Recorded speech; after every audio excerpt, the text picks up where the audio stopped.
Bwana Gazela. Serikali. Niambie sasa. Ona cheki bro. Tafuta mwanamke mzuri wa kuoa. Sawa, huyo wako ni mzuri kabisa, ni mrembo. Lakini sasa hajui kupika, hajui kufua.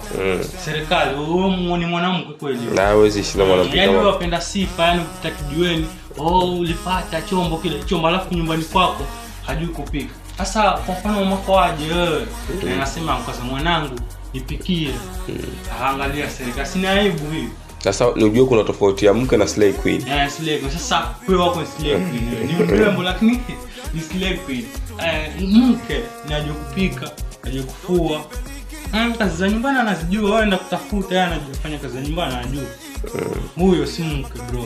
Tafuta mwanamke mwingine ambaye ataheshimika, yani familia yako itampenda.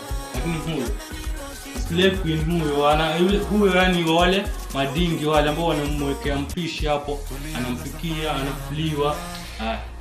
Wewe